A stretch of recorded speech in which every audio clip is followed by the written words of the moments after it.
পুরুলিয়ার বাঘমুন্ডি অঞ্চলের জঙ্গলে ঘেরা ছোট্ট একটা স্টেশন বেগুনকোদর। আজ আমরা এই বেগুনকোদর স্টেশনের রহস্যময় ইতিহাসের গভীরে যাব। আমাদের হাতে কিছু পুরনো সরকারি নথি আছে, ৭০-এর দশকের আর্কাইভ আর কিছু লোক সংস্কৃতির ওপর গবেষণাপত্র আছে। আর আমাদের আজকের লক্ষ্যটা হলো এই তথ্যগুলো ঘেঁটে বের করা, মানে কিভাবে একটা বিচ্ছিন্ন ঘটনা ধীরে ধীরে একটা কিংবদন্তিতে পরিণত হলো। ঠিক, এখানকার মূল আকর্ষণই তো হলো বাস্তব আর লোককথারই অদ্ভুত মিশ্রণটা। আমরা শুধু গল্পটা বলবো না, বরং বিশ্লেষণ করার চেষ্টা করব কেন এই গল্পটা এত শক্তিশালী হয়ে উঠল। মানে সরকারি নথি আর মানুষের বিশ্বাসের মধ্যে ফারাকটা ঠিক কোথায় তৈরি হয়। একদম। আর সেই ফাঁক দিয়েই কিভাবে একটা কিংবদন্তি জন্ম নেয়। বেগুনকোদরের গল্পটা আসলে একটা জায়গার পরিচিতি কিভাবে তৈরি হয় তার একটা চমৎকার কেস স্টাডি। তাহলে চলুন একেবারে শুরু থেকে শুরু করা যাক। আমাদের হাতে থাকা রেলওয়ের রেকর্ড বলছে স্টেশনটা চালু হয় ১৯৬৭ সালে। প্রথম কয়েক মাস তো সবকিছু স্বাভাবিকই ছিল, কিন্তু গোলমালটা শুরু হয় সে বছরেরই শেষের দিকে, এক রাতে। আর সেই রাতটাই সবকিছুর শুরু। স্টেশন মাস্টার ডিউটিতে ছিলেন, আর তখনই তিনি প্রথমবার ওই অদ্ভুত ঘটনাটা দেখেন। আর এই প্রথম দেখার বিবরণটাই তো খুব গুরুত্বপূর্ণ, তাই না? খুবই গুরুত্বপূর্ণ। আমাদের হাতে একটা স্থানীয় পত্রিকার পুরনো সংখ্যা আছে, যেখানে স্টেশন মাস্টারের বয়ানের একটা উল্লেখ পাওয়া যায়। তিনি বলেছিলেন রেললাইনের উপর দিয়ে এক সাদা শাড়ি পরা মহিলাকে হাঁটতে দেখেন। প্রথমে তো ভেবেছিলেন কোনো স্থানীয় বাসিন্দা হয়তো। হ্যাঁ, হয়তো রাস্তা হারিয়েছেন বা কিছু। কিন্তু যখন তিনি টর্চ নিয়ে এগিয়ে যান, তখনই দৃশ্যটা বদলে যায়। কি দেখেছিলেন তিনি? ওই বর্ণনা অনুযায়ী মহিলার পা দুটো নাকি মাটি থেকে কিছুটা ওপরে ভাসছিল। বলেন কি?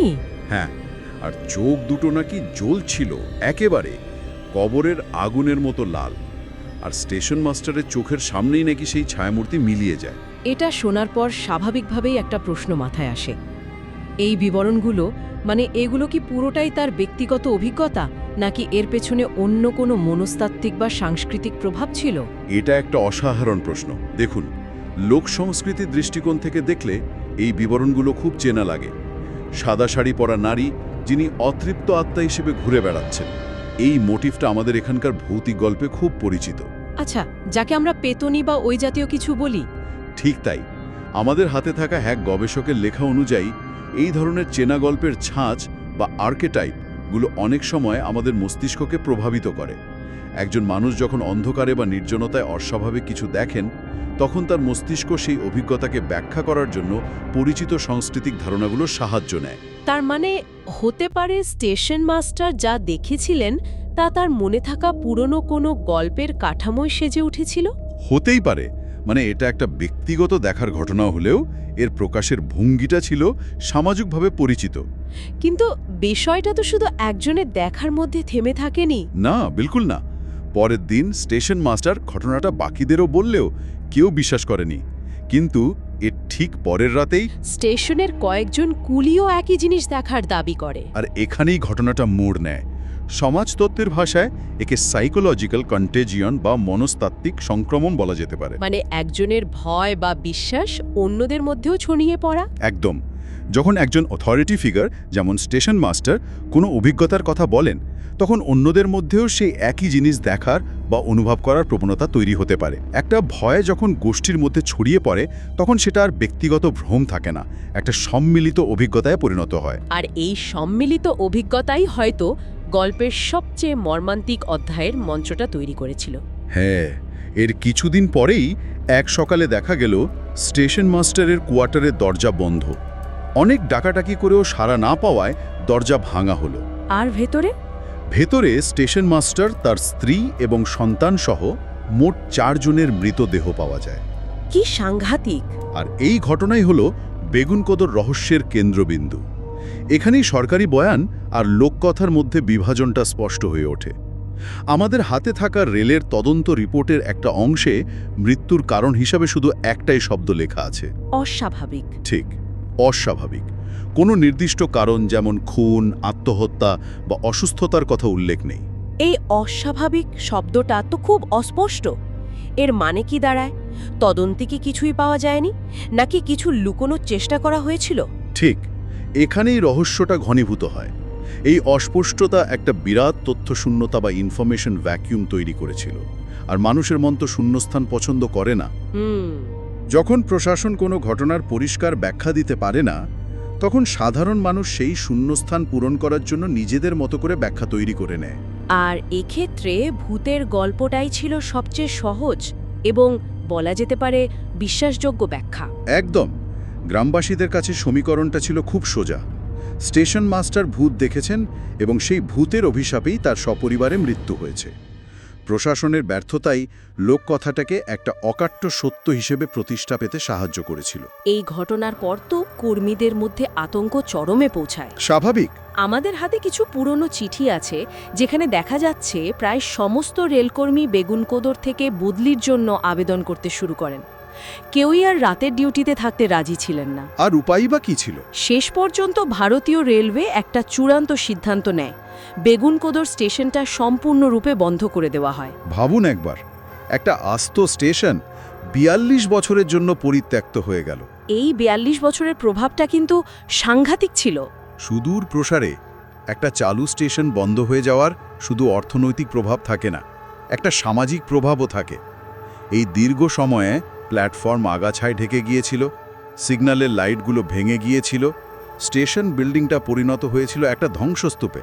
এই পরিত্যক্ত ক্ষয়িষ্ণু পরিবেশটাই যেন ওই ভৌতিক গল্পটাকে বাস্তবে প্রতিষ্ঠা দিয়েছিল। ঠিক তাই, প্রকৃতি নিজেই যেন গল্পটাকে সমর্থন জানাচ্ছিল। জায়গাটা আর শুধু একটা গল্পের মঞ্চ ছিল না, নিজেই গল্পের একটা জীবন্ত চরিত্র হয়ে উঠেছিল। আর এই ৪২ বছরে গল্পটা কিন্তু থামেনি, বড় আরও ডালপালা মেলেছে, নতুন নতুন অভিজ্ঞতা যোগ হয়েছে। হ্যাঁ, যেমন ওই ডাকের ব্যাপারটা। হ্যাঁ, স্থানীয়দের মধ্যে একটা কথা খুব প্রচলিত ছিল, রাতের বেলা স্টেশনের পাশ দিয়ে গেলে নাকি পেছন থেকে কেউ ডাকতো, এই দাঁড়াও। এই ডাকের ব্যাপারটা খুব ইন্টারেস্টিং। এটা একটা ক্লাসিক ফোকলোর এলিমেন্ট, যেখানে অশুভ শক্তি শিকারকে নাম ধরে বা ইশারায় ডাকে। আর বলা হয় এই ডাকে সাড়া দিলেই বিপদ। একদম। কেউ কেউ বলতো ওই ডাক শুনলে শরীর ভারী হয়ে আসতো, হাঁটার শক্তি থাকতো না। এটা হয়তো ভয়ের কারণে হওয়া শারীরিক প্রতিক্রিয়ার একটা লোকজ ব্যাখ্যা।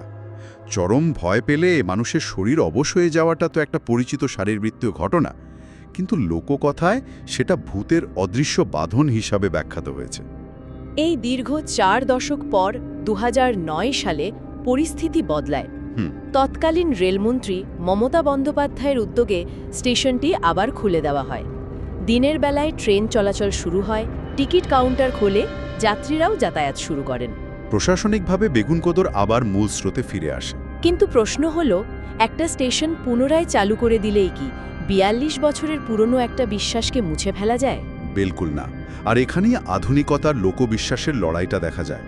স্টেশন চালু হলেও তার পুরনো পরিচয়টা মুছে যায়নি, বরং একটা নতুন মাত্রা যোগ হয়েছে। কিভাবে? ২০০৯ সালের পর থেকে বেগুনকোদরকে নিয়ে জাতীয় স্তরের সংবাদ মাধ্যম এবং ইন্টারনেটের লেখালেখি বহুগুণ বেড়ে যায়। এটি এক ধরনের ডার্ক ট্যুরিজম বা ভুতুড়ে পর্যটনের কেন্দ্র হয়ে ওঠে।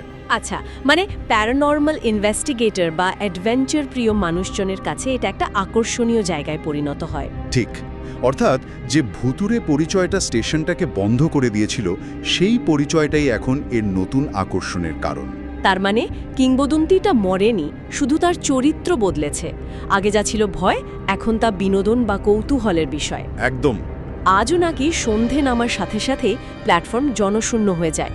দিনের আলোয় এটা একটা সাধারণ স্টেশন, কিন্তু রাত নামলেই এর চরিত্র বদলে যায়। আর স্থানীয়দের বিশ্বাস, আজও রাতের অন্ধকারে পাতার সনসন শব্দের সাথে সেই ডাক শোনা যায়, হে দাঁড়াও, একটু তাকাও। তাহলে বেগুনকোদরের এই গভীর বিশ্লেষণ থেকে আমরা কি পেলাম? একটা কিংবদন্তি শুধু ভয় বা কুসংস্কার থেকে জন্মায় না।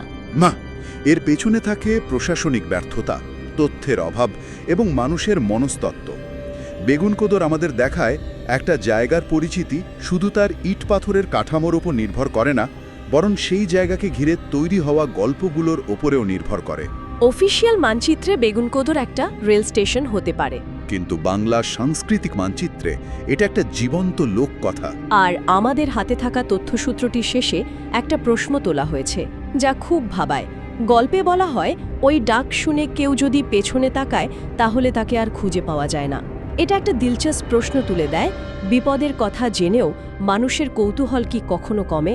এই প্রশ্নটা আসলে আমাদের নিজেদের প্রকৃতিকে নিয়ে। এই কিংবদন্তিটা একদিকে যেমন আমাদের ভয় দেখিয়ে পেছনে তাকাতে বারণ করে, তেমনি গল্পটা বলে আমাদের কৌতূহলকে উস্কে দেয়। এটা আমাদের ভেতরের আত্মরক্ষা আর অজানাকে জানার অদম্য ইচ্ছার মধ্যে যে চিরকালীন দ্বন্দ্ব চলে তাকেই তুলে ধরে। পেছনে ফিরে তাকালে ঠিক কি হতে পারে? এই উত্তরটা হয়তো কোনো ভূতের মধ্যে নেই, আছে আমাদের নিজেদের মনের গভীরে, যা সবসময় অজানার দিকে এক পা বাড়াতে চায়। আর সেই উত্তরটাই হয়তো বেগুনকোদরের রাতের বাতাসে আজও ঘুরে বেড়ায়।